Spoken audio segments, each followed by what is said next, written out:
right, there's a couple tracks by SpitShine from the new album, Let There Be Light. And yes. We have the pleasure of having SpitShine right here in the studio with us right now. Oh, thank you for having me. It's fantastic. Great to see you again. When you walked in that door this morning, I thought, oh, there you were. Gideon. Oh, bad news, bad news. Well, I mean, hey, as I mentioned. Excited, obviously. That's why he couldn't do the test. That's exactly, right. Because he knew I was here. That's right. He's so excited that you were here. And SpitShine designed our logo. Isn't that awesome? Yeah, it's been a while. It's really great to be back. But yeah, I ended up doing the logo and ended up having a show here, so it was great. It was really good, and it's great to be back, as I said. So yeah, it's good to see you. Fantastic. So let's talk about this new album, because I guess you've been working on this for a long time. Is that right? Yes. Yes, it's actually been a really long process because I started writing over 10 years ago, and I guess that's when I started beginning the material for the album, and it was just a progression from then. So over the past 10 years, I've just picked out the best songs, what I felt were the strongest verses, and then try to work with those with some of the productions that I've been doing. So is this like your first major release? It is. It is. I have released music out in the past, and I've done some features on other people's albums, but this is the first official album of my own that I've released with my own rap music, because the majority of the music that I've been releasing recently is mostly instrumental music, because I produce hip-hop. So, and I've been doing a lot of collaborations with other artists, but not as much rap music for myself. So this time I just wanted to focus on my own release and pretty much take care of everything, whether it's the performing or the music or engineering or design. So the whole production is pretty much done from my studio. And that's going to be a great feeling to, you know, to take kind of your lifetime's worth of music that you've written and get it out there in a finished product form, right? Well, as long as I get good feedback. If I get bad feedback, then I'm going to have to reevaluate what I've been doing. Really? Because I'm thinking, Gideon, you know, it's like you either know it's good or as an artist, you know it's good or not. I don't know. I don't know. For me, I've found many different types of artists. I've found artists that doesn't matter what they say, they think it's amazing. Yeah. Or it doesn't matter what they release. Yeah. But I myself, I've got a big insecurity about what I release. Every time I finish something, I never think it's up to par with everything that's out there. So I'm constantly trying to perfect anything that I'm doing. Right. So when it came to this release, it's as confident as I have been with anything that I have put out there. If I wasn't confident at all, I wouldn't have put it out. But I think it's at least up there with everything else that's on the radio or anything else that's out there in the mainstream. Hopefully a bit better. We'll see. And in any case, I mean, it's hard to predict what people will listen to, right? It's like films. We have critical acclaims that bombs in the box office. Yeah. So you don't know. It's different strokes. Like, you never know what your audience is going to find appealing. So I guess it doesn't really matter as long as you target yourself well and you target an audience and you find that fan base. You could pretty much find love for anything that you're doing, I guess. But I'm hoping to gather more of a general audience and maybe get some good feedback from just random people rather than having to target, okay, this generation of young guys who are only listening to hip-hop. I'd rather my music appeal to the masses. So hopefully it does have that. Well, I mean, it kind of begs the question, does the cream rise to the top when it comes to music? I mean, there's so much music these days, right? Right. What makes it to the top? Do you think does the cream rise to the top, do you think? I think so, but not in most cases.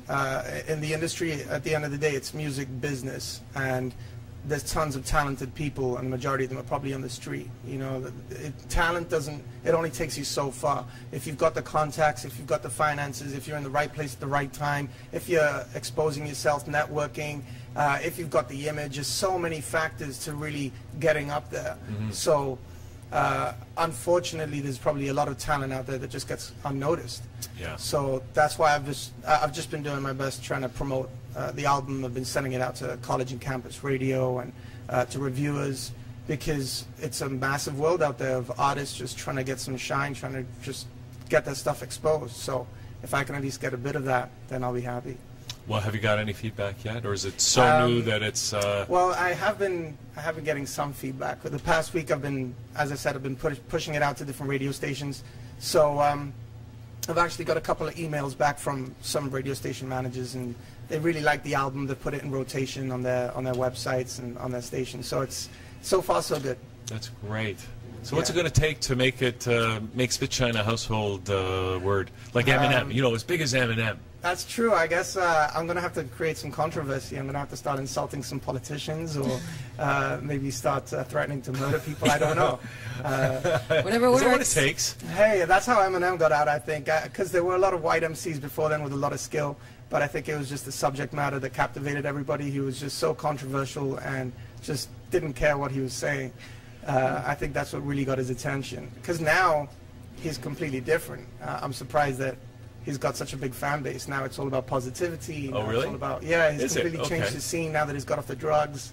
So he's grown. He's grown as an artist. But, yeah, I don't know what it's going to take. I hope that I don't have to do anything gimmicky. I hope that I don't have to do anything just to please somebody. I hope that people just like the music for what it is, and that's it. You know, yeah, so you don't want to do a Rob Ford special then? What does that mean? You guarantee something and then you change your mind. Oh, nice. It's in the paper today. Oh, okay. I saw this documentary. I think it was on Frontline. You know that show Frontline from PBS? I've heard of it, yes. It's like a news documentary show, and they were talking about the music industry, and they were talking about bands like Insane Clown Posse, Right. and what's that other band? You know that song? We did it all for the Nookie, so That you could sounds take this extremely- cookie. Yeah, I know the song, but I don't know the band. Whatever that band is. Do you remember that band, Dan? Do you know the one I'm talking about? Anyways, one of those bands. And they were just saying how the music industry is feeding off this negativity, right? They're taking all this negative stuff and they're building on that. Right. At what cost? To the detriment of society, of culture, and everything else, right? Yeah.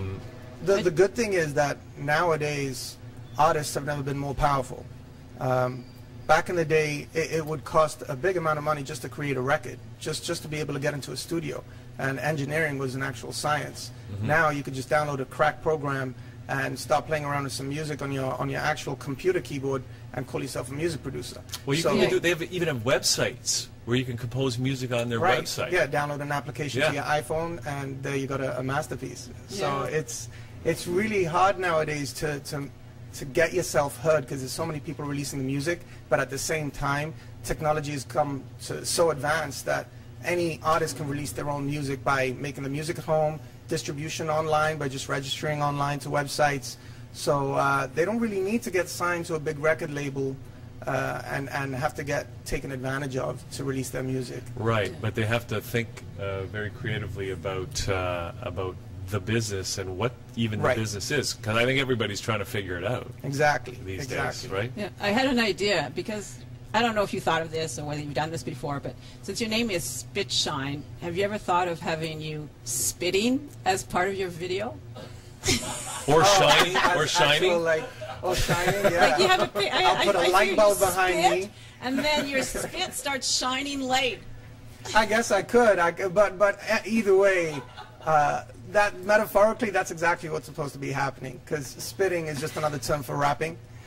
So hopefully what I'm rapping actually produces some form of light, or actually just takes you out of what I would like to consider the dark scene of hip-hop, which even though the mainstream seems to be very happy and party and party vibe, I don't consider it a very good music scene. I don't like the mainstream thing, so I'm hoping to think that this brings a bit of light to that. So what's wrong with the mainstream scene? Is it just too negative, or? No, it's not negative. I would just say it's not conscious enough. Like, kids nowadays have no real excuse to think. Or spelling mistakes don't exist because everything's corrected on the computer. There's Google. They just don't have to really push themselves as hard as they did, I think. And music seems to cater to that. It's all about, hey, have fun and go out. There's very few songs that really make you stop and think about what's happening or what they're saying, or maybe just grow as a person. Mm-hmm. It's just all about having fun, just empty. I'd rather music contain a more important message, have more of a purpose. I have a question around that, because you know everything is vibration, right? And music, there's vibration, and when you listen to certain music, you feel uplifted, and when you listen to other types of music, it brings you down, and you feel kind of icky, or maybe a little bit aggressive. So what are your thoughts on that, and how can you integrate that into the way you play your music? Well, I know that scientifically people have integrated it and try to do like sound therapy using different frequencies in their patients, but when it comes to music, it's so many different variables to be able to just say how it actually works, because one track that one person may consider loud and negative and angry may be the perfect track for somebody who's actually depressed or sad. They may want to listen to something like that, and it doesn't get them more sad or more upset. It maybe just appeals to what they're feeling at that moment and takes them out of it, makes them think something else for a while. So I guess it just depends on the person, depends on where you're at and what you're doing in your life at that time. So I don't know. Yeah, that's like I personally, happy music doesn't really, I don't really respond so much to happy music. It's more the artists that are talking about struggles and pains that I tend to resonate to. That's like the whole idea of the blues, I think, right? Right. Because people who are sad listen to the blues. Yeah. And it's maybe not so much helping them to get happy, but it's maybe cathartic in some way. Right. Right. That's what I like to think, anyway. So they can see that somebody relates to them. I think maybe that's part of it, right? Yeah. That's it. That's a lot of the reason why I try to be honest with everything I say, because there's no point in me spending my time to try and come up with something that isn't true if it's going to be a release which is coming directly from me. Yeah. I'd rather represent me as much as possible, and if somebody can relate to that, that's great.